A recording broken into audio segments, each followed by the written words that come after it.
dia a todos. Quero informar-vos que estou todo armadilhado, atenção.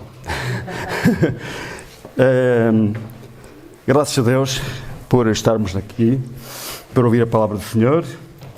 E cantamos que estou tão alegre. Será que estamos mesmo alegres? Ou será que cantamos por cantar? É bom, às vezes, nós cantarmos e fecharmos os olhos para que o Espírito de Cristo, Deus, possa ajudar e dar ânimo. Possamos concentrar-nos, na verdade, naquilo que estamos a cantar. Na verdade, o Senhor quer que nós estejamos alegres. Apesar de todas as circunstâncias, quer que nós estejamos alegres. Vamos então sentar-nos, e estamos sentados, mas queria convidar-vos a ouvir as palavras do Senhor Jesus Cristo. Lá naquele monte, sentado, falando para os seus discípulos, falando para a multidão que o ouvia, que o escutava, falando algo de extraordinário, de maravilhoso. A palavra da vida, não é? Que é aquele facto que pretendem falar. Irmãos, nós estamos a estudar o Sermão do Monte. Estamos aqui numa série de algo de maravilhoso, extraordinário que o Senhor tem para cada um de nós e que o Senhor nos ajude a entender e a praticar também aquilo que Ele nos diz. Porque nós somos os discípulos, não é? Somos discípulos de Cristo. Como discípulos, estamos a aprender. Ele quer dar-nos instrução. É esse o seu objetivo. Quer preparar-nos para a vida, preparar-nos para as circunstâncias, para a adversidade, preparar-nos para tudo.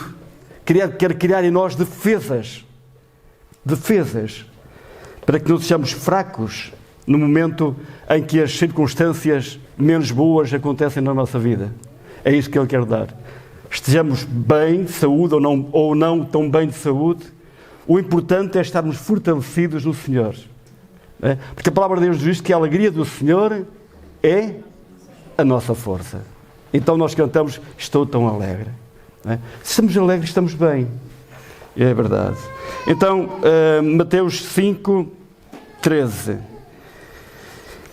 Diz assim a palavra do Senhor. Mateus 5:13 a 16. Vós sois o sal da terra. Ora, se o sal vier a ser insípido, como lhe restará o sabor? Para mais nada presta, senão para ser lançado fora e ser pisado pelos homens. Vós sois a luz do mundo. Não se pode esconder uma cidade edificada sobre um monte, nem se acende uma candeia para colocá-la debaixo do alqueire, mas no velador, e alumia a todos que se encontram na casa. Assim brilhe também a vossa luz diante dos homens, para que vejam as vossas boas obras e glorifiquem a vosso Pai que está nos céus. Jesus falou para os seus discípulos. Não é? É bom ouvirmos a história. As histórias lindas da palavra, as palavras da vida. Não é? Jesus falou para os seus discípulos, mas quero dizer, e todos nós sabemos, Ele está falando para cada um de nós. E então Ele disse, vós sois o sal da terra. E Ele diz a cada um de nós esta manhã, tu és o sal da terra. Ou tu poderás, não diz tu poderás ser, ou tu serás, tu és. Se tu és um crente em Cristo Jesus, se nasceste de novo um dia, tu és o sal. Tu tens sal. És o sal da terra.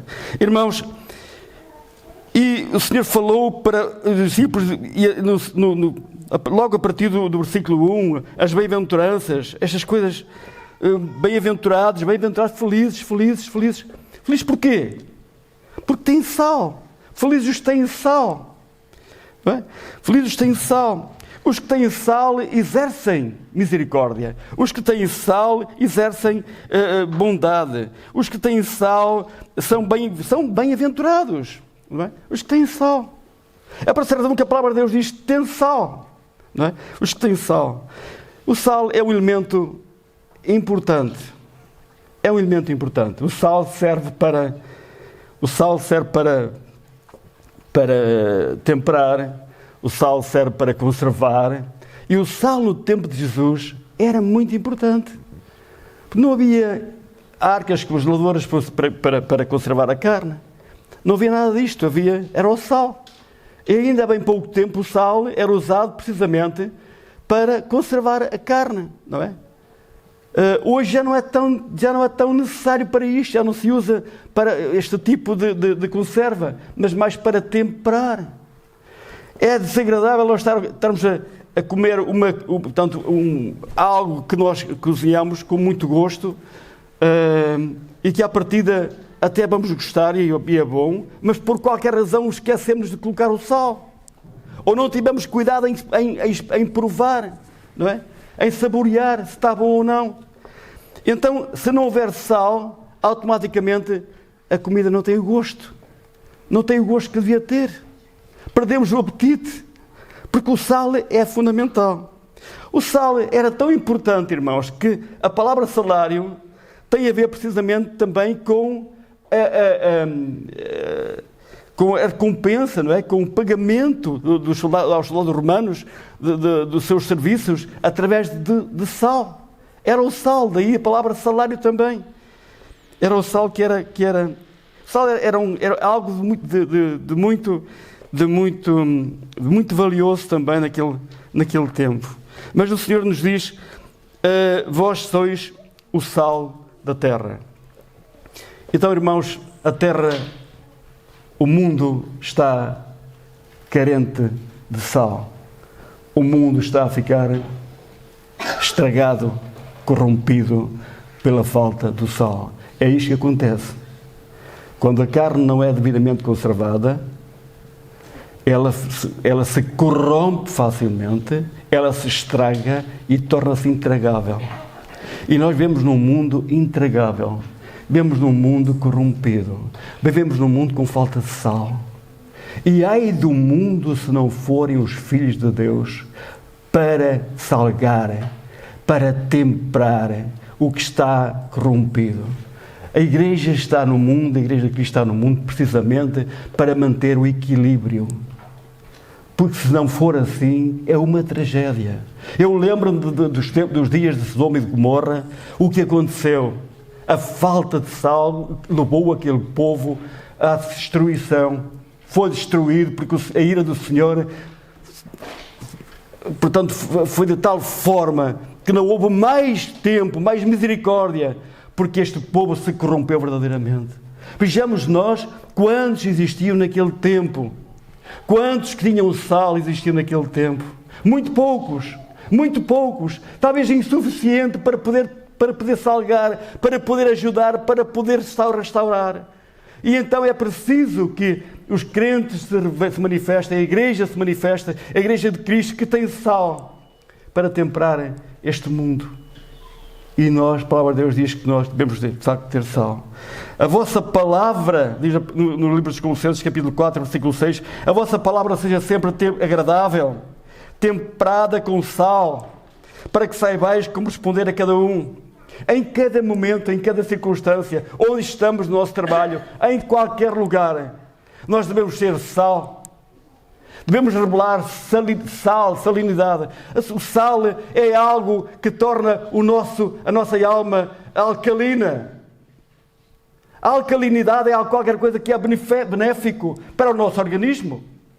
Um organismo ácido, um sangue ácido é propenso a doenças gravíssimas.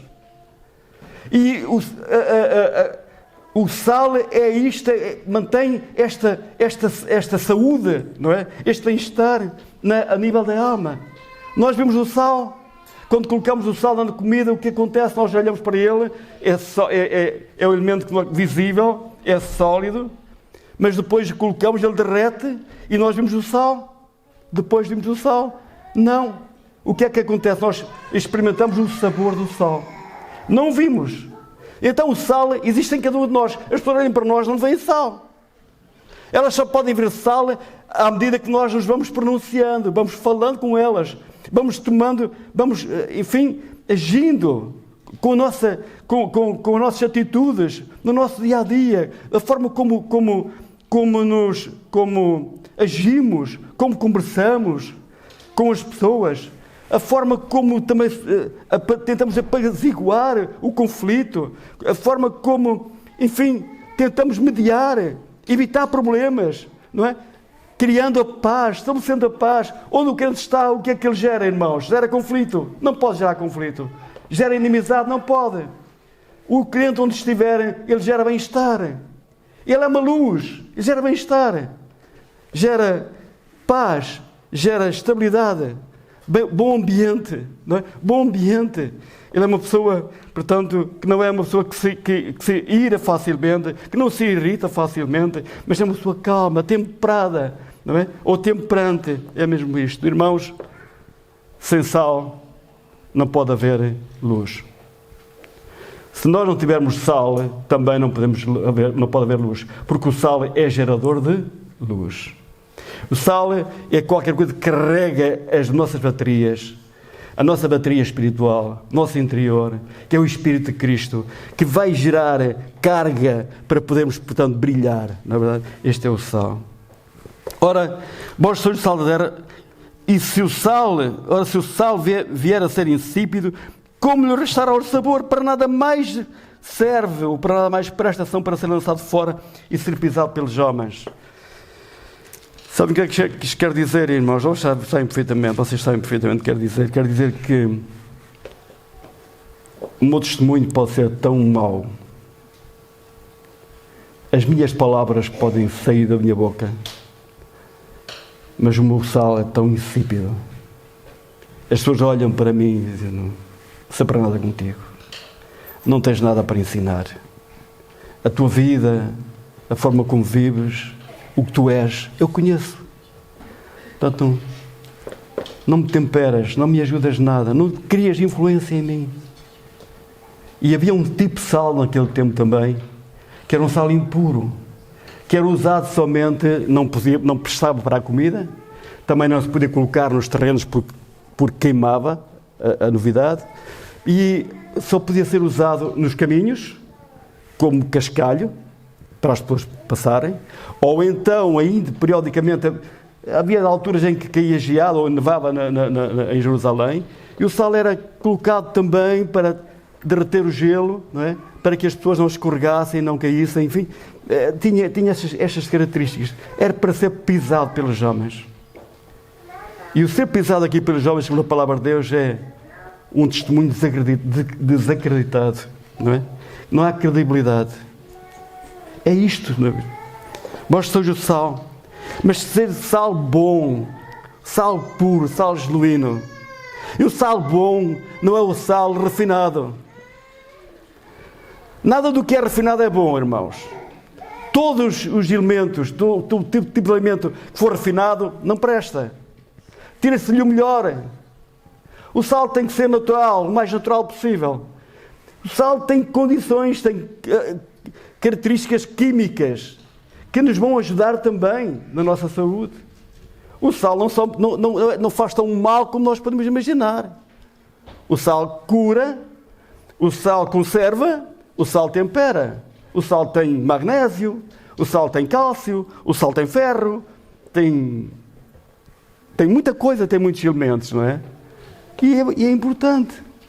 O sal que faz bem, que tempera. Irmãos, vós sois o sal. Jesus Cristo falava para os seus discípulos: vós sois o sal. Vocês estão a aprender. Ouçam a minha palavra e aprendam, façam, olhem para mim, sigam um bom exemplo, porque o mundo precisa de vocês. O mundo precisa de vocês. O Jesus Cristo estava a ensinar os seus discípulos não para que eles ouvissem e conservassem a palavra e ficassem com ela, mas era para que os outros fossem também abençoados pela palavra. O apóstolo Paulo fala isto também. O Senhor Jesus Cristo diz também em Marcos 9:50, bom é o sal, mas se o sal se tornar insípido, com que o tempereis? Tende sal em vós mesmos. Tende sal em vós mesmos e paz uns com os outros. O sal torna-nos assim, irmãos. Torna-nos pessoas sábias. Sábias segundo o coração, o propósito de Deus. Nós conhecemos a palavra. Esta palavra abençoa-nos, abençoa o nosso interior, o nosso ser. E nós somos diferentes. Tende sal em vós mesmos. É verdade? E paz uns com os outros. Como diz o apóstolo Paulo, na medida do possível, tendo paz com todos os homens. Tem a ver aqui também com o sal. Tu tens sal, então tem paz. Na medida do possível, tem paz com toda a gente. É bom. É muito bom ter paz com todas as pessoas. É muito mau termos conflitos. É muito mau ficarmos ressentidos. Isto é acidez espiritual. Faz muito mal. A acidez faz muito mal à alma. Então o Senhor quer que não sejamos assim. Quer que sejamos diferentes. Quer que tenhamos paz. Paz com todas as pessoas. Independentemente das circunstâncias. É uma atitude muito boa. Alguém disse, prefiro pensar o melhor das pessoas. É uma atitude que me evita muitos problemas. Às vezes adiantamos-nos muito na forma de interpretar as coisas. E interpretamos do pior. Do pior. Porque as pessoas podem ter a intenção de nos insultar ou de nos provocar como nós imaginávamos. Nós levamos a coisa para o máximo. Não é correto. Isto faz mal. Então, irmãos, que o Senhor nos ajude, de facto, a sermos sal para a sua glória, não é verdade? Para nada aproveita senão para ser pisado, para lançado fora e ser pisado pelos homens. Então, vós sois a luz do mundo. Vós sois a luz do mundo. Então, se não tiveres sal, não podes iluminar. Se não tivermos sal, não podemos iluminar. A nossa luz está apagada, completamente apagada. Vós sois a luz do mundo. Não se pode esconder a cidade edificada sobre o monte. Não se pode. Onde quer que eu esteja, onde quer que o meu irmão esteja, mesmo sem falar, você revela características de uma pessoa diferente. Onde quer que esteja, aonde quer que esteja, onde quer que estejamos, a nossa postura, a nossa atitude, ainda que silenciosamente, manifesta que temos sal. E as pessoas olham para nós, as pessoas veem-nos, contemplam-nos e apercebem-se, não é? Olham. Porque não se pode esconder, de facto, uma cidade edificada. Não se pode esconder a cidade edificada sobre o monte. Nem se acende uma candeia para colocá-la debaixo do alqueire, mas no velador, e alumia a todos que se encontram na casa. Também quero dizer, irmãos, que a candeia, a lâmpada serve para iluminar. Só pode haver proveito e benefício na luz se ela for colocada no sítio certo para poder iluminar. Porque a luz que é colocada debaixo do alqueire, ela se esconde e as trevas mantêm-se. As trevas continuam. Porque ela não brilha, foi ocultada. Há também este perigo, irmãos. Muitas vezes nós ocultarmos a nossa luz e não permitir que ela brilhe. Isolamos-nos demasiadamente da sociedade. Afastamos demasiadamente as pessoas. Refugiamos-nos, por vezes, no nosso convento, nos vossos locais de refúgio. E é preciso aparecer. É preciso estar. É preciso iluminar. O Senhor Jesus Cristo é o exemplo, irmãos. Os fariseus, a classe religiosa, evitava as pessoas que elas achavam que eram corruptas, as prostitutas, os ladrões, os adúlteros e certa classe de gente. E criticavam o Senhor por estar conversando com a mulher samaritana. E criticavam o Senhor por estar conversando com Zaqueu, o publicano.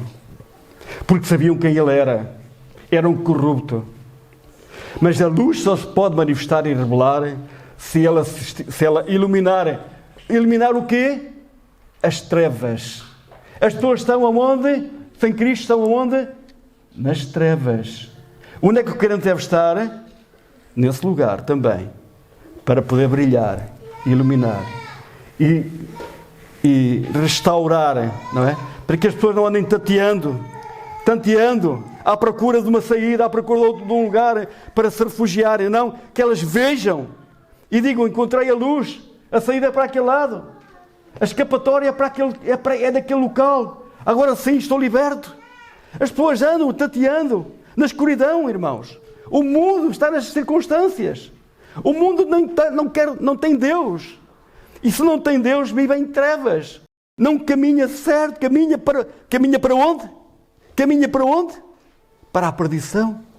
Para a perdição. Para o inferno. Porque não há luz que ilumine.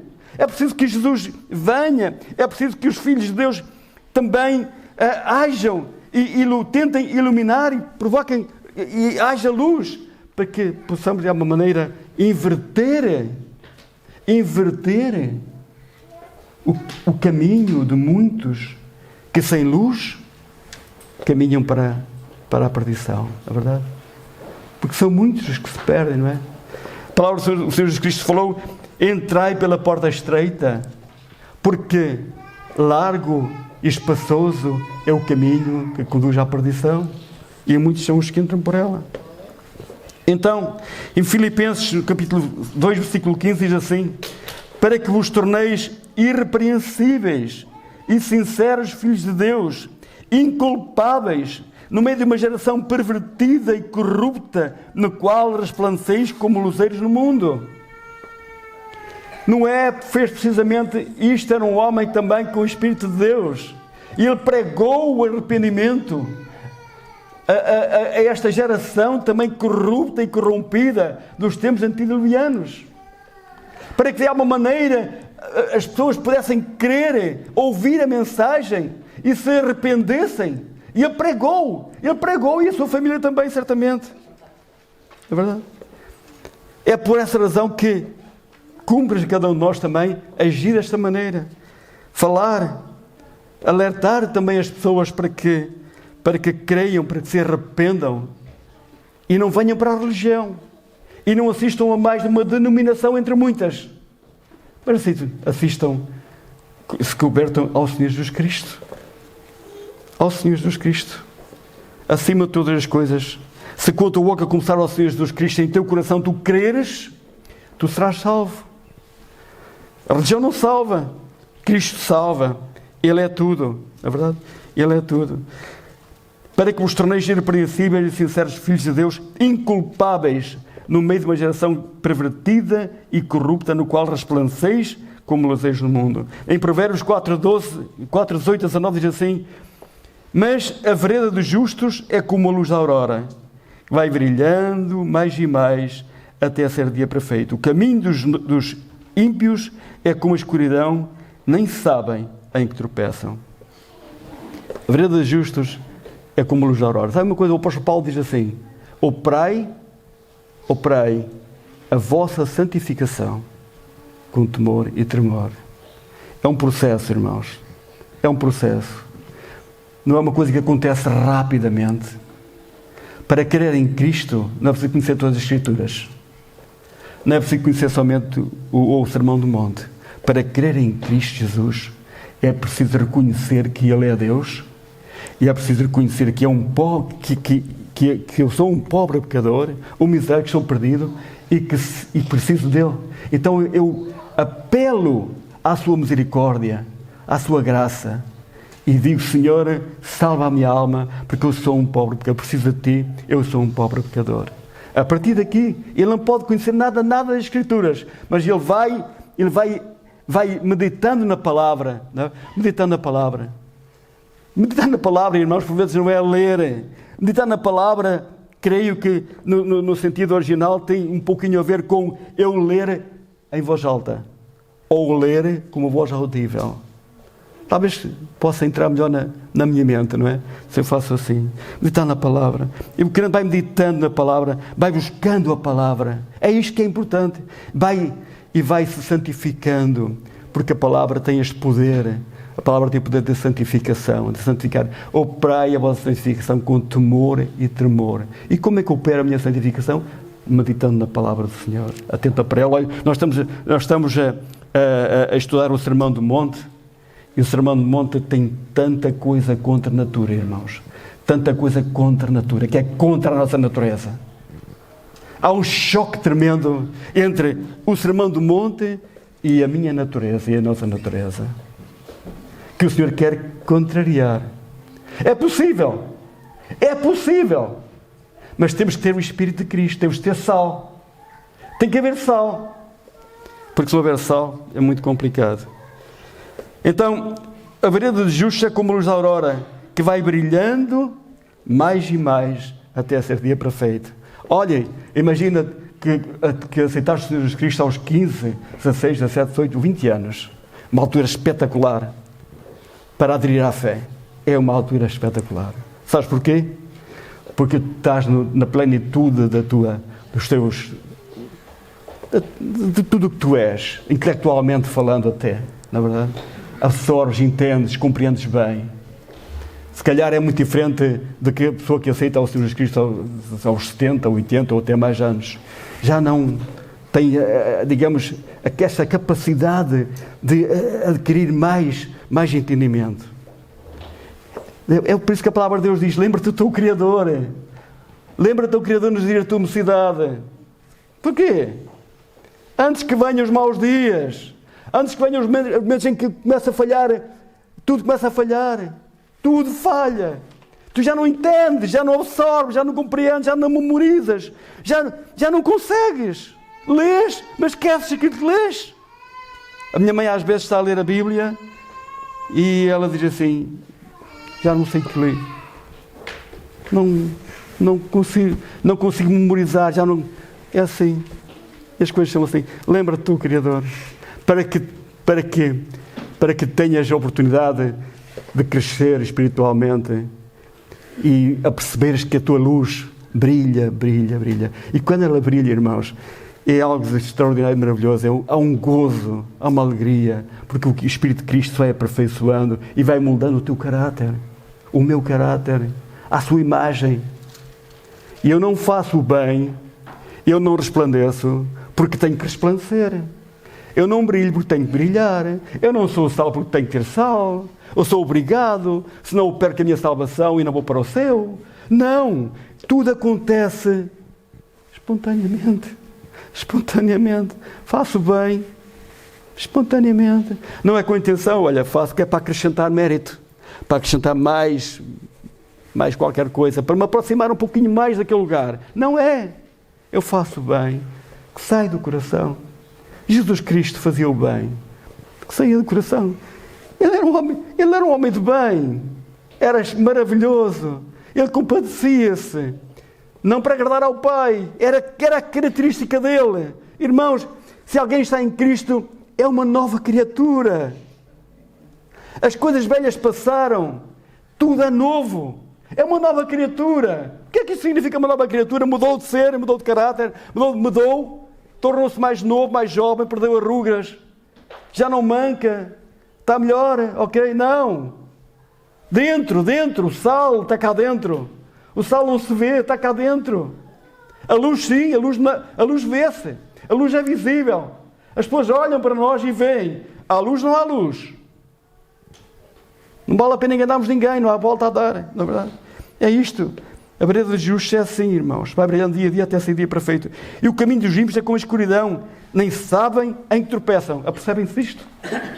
Apercebem-se disto?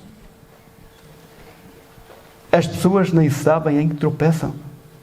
É uma escuridão total. Chamam um casal a duas pessoas do mesmo sexo. Eu, quando era criança, em casa dos meus avós havia pombas. E elas criavam. E eu gostava de ver aquilo. E depois gostava também de ter um casal de pombas para que elas criassem. E como é que eu podia ter criação na minha casa, ou em casa dos meus pais, mas por minha conta, de um casal de pombas. Tinha que ser um macho e fêmea. A minha preocupação era arranjar um macho e uma fêmea. Eu não identificava, as pessoas conheciam. Não é? Deviam distinguir entre o macho e a fêmea. 2 machos não podem criar. 2 fêmeas também não podem criar. Tem que ser um casal. Tem que ser macho e fêmea. No princípio, criou Deus o homem e a mulher, macho e fêmea os criou. Estão a ver a escuridão em que o mundo caminha, irmãos? Nem sabem aquilo em que tropeçam. Acham que o mundo está melhor? Não está. O mundo dos nossos netos está melhor? Não está. O mundo dos nossos futuros bisnetos está melhor? Não vai estar pior ainda.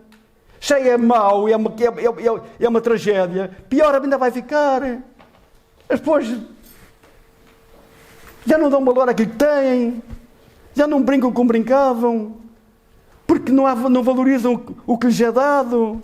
É mais uma coisa, mais uma brincadeira, mais qualquer coisa, enfim, não é? E eu sou do tempo, e muitos irmãos são do tempo, em que as coisas insignificantes que nos davam tinham valor, porque não tínhamos tudo.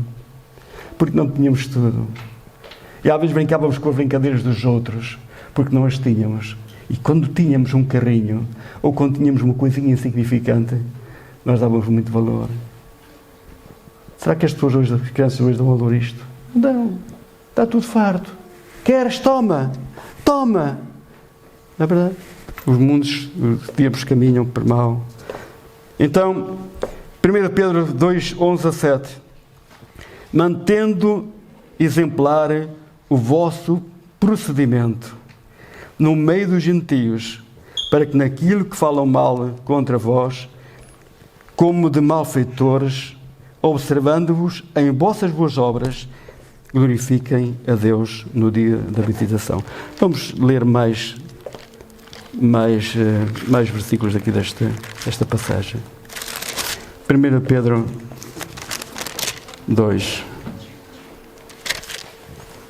2:11 a 7, diz assim: Amados, exorto-vos como peregrinos e forasteiros que sois, a vos absteres das paixões carnais que fazem guerra contra a alma, mantendo exemplar o vosso procedimento no meio dos gentios, para que naquilo que falam mal de vós, outros, como de malfeitores, observando-vos em vossas boas obras, glorifiquem a Deus no dia da visitação.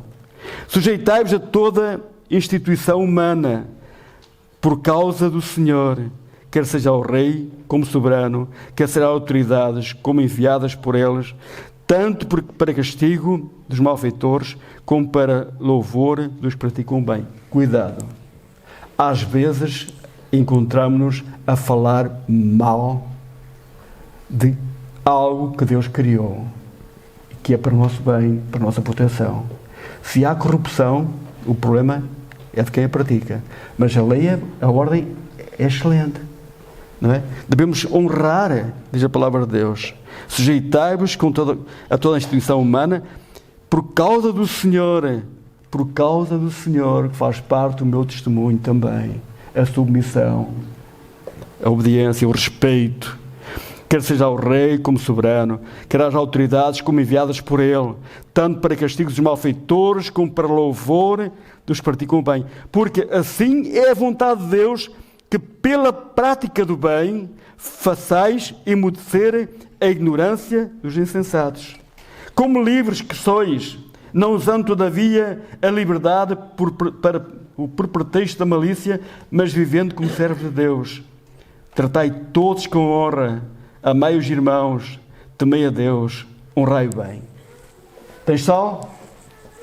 É assim que se age. Tende sal. Tens sal? É assim que se vive. É assim que se age. Esta palavra, irmãos, é para todos. É para mim, em primeiro lugar. Sinceramente, eu não estou aqui num lugar certo. Não é? Porque quem devia estar aqui neste lugar era o Senhor Jesus Cristo. Mas Ele está a falar. Ele está a falar. Ele fala de facto a cada um de nós. Porque assim, não tomeis o exemplo do homem, mas tomai o exemplo do Senhor, porque o homem falha. Quando nós começamos a olhar uns para os outros, não é? Olhamos para os outros, sabe o que acontece? Ou começamos a olhar na horizontal. E quando olhamos na horizontal, isto é muito mau. É muito mau. Começamos a olhar, começamos a ver os meus defeitos. Os defeitos de cada um. Não é? E dizer tu. Começamos a apontar com os nossos dedos. Irmãos, olhamos para Cristo. Olhamos para Cristo. Olhamos para cima. E a palavra de Deus diz que tu que pensas que estás em pé, cuidado, não caias. Pede misericórdia ao Senhor. Olha para cima. Há bem já uma tendência de irmãos, olhamos uns para os outros. O irmão faz isto, faz aquilo. Temos que orar por ele, irmãos. Temos que pedir ao Senhor misericórdia e ajuda para ele. Ajudá-lo. Não é? Ajudar. A palavra de Deus nos diz que nós devemos levar as cargas uns dos outros. Suportarmos-nos uns aos outros. Aquele irmão é irritável. Aquele irmão, cuidado. Temos que ter calma, suportarmos uns aos outros. Com o Espírito do Senhor, que Ele de facto nos ajude. Nós precisamos de facto uns dos outros, irmãos. O apóstolo Paulo era um homem, um grande servo de Deus, e ele dizia que miserável homem é que eu sou. Quando eu começo a olhar muito na horizontal, eu não falo como o apóstolo Paulo. Eu falo como um homem, que me tento justificar a mim próprio e achar-me bom. O apóstolo Paulo olhava para cima. Olhava para cima. Para cima. David olhava para cima. De onde para os montes olharei, de onde vem o socorro. Olhava para os montes. Para os montes, de onde vem o socorro. O meu socorro vem de cima. De cima. Não é? O servo de Eliseu, a certa altura, olhou para os montes e ficou tremendamente assustado com aquilo que viu. Viu exércitos do rei da Assíria, exército inimigo. E correu para dentro de casa a gritar para o seu Senhor: meu Senhor, estamos perdidos. Estamos cercados. Olha, vem ver. Olha para isto. Não temos solução, não há hipótese. E Eliseu, na sua calma, um homem de Deus, ele rogou assim: Senhor, peço-te que abras os olhos a este homem, para que veja. E sabe uma coisa? Ele viu. Sabe o que é que ele viu? Não viu mais o inimigo. Ele viu o exército do Senhor. É isto, irmãos, que nós precisamos na nossa vida. Há inimigos na minha vida e na nossa vida que nos assustam, que nos querem assustar, que nos querem destruir e derrubar. Mas olhamos para cima. Olhamos porque há um maior. Maior é o que está em nós. Maior é o que está em nós do que o que está no mundo. E o que está em nós, às vezes, irmãos, sabe uma coisa? Não nos dá aquilo que nós queremos. Não nos dá aquilo que nós queremos. Dá-nos aquilo que Ele quer. E nós, na nossa impaciência, queremos muito mais. E às vezes afastamos-nos dele. Sabem porque é que o povo de Israel se afastava dos caminhos do Senhor? Pensem nisto. Porque é que o povo de Israel se afastava dos caminhos do Senhor? Em princípio é porque o Senhor não lhes dava o que eles queriam. Ponto final. E o Senhor também não nos dá o que nós queremos. O Senhor diz: tende sal. Vós sois o sal. Se tens sal, contenta-te com o que tens. Aprenda a confiar no Senhor. Depende inteiramente dEle. Porque a terra prometida está para além deste mundo. Neste mundo, nós temos aflições, dificuldades. Mas com sal e com luz, nós conhecemos o caminho. Nós conhecemos o caminho. Não estamos em trevas. Conhecemos o caminho. E pouco a pouco vamos caminhando. Firmemente. Com dificuldades ou sem dificuldades. O povo de Israel passou muita dificuldade. Sede e fome. Inimigo, etc. Medo do inimigo e perseguição, etc. Não é? Mas a ordem era: avançai. A ordem para cada um de nós é: avancei. Se pensa que estar em Cristo tudo é bom, tudo é fácil, as dificuldades passaram, as doenças acabaram, a prosperidade é uma coisa abundante na sua vida, está enganado. Não venha ao Senhor, não é? Não venha ao Senhor com a intenção de melhorar a sua vida física, material, etc. Venha a Jesus, renda-se inteiramente a Ele, com a intenção de que Ele modifique a sua vida espiritual, lhe dê sal, ilumine o seu coração, para ter, na verdade, paz com Ele. Que o Senhor nos abençoe.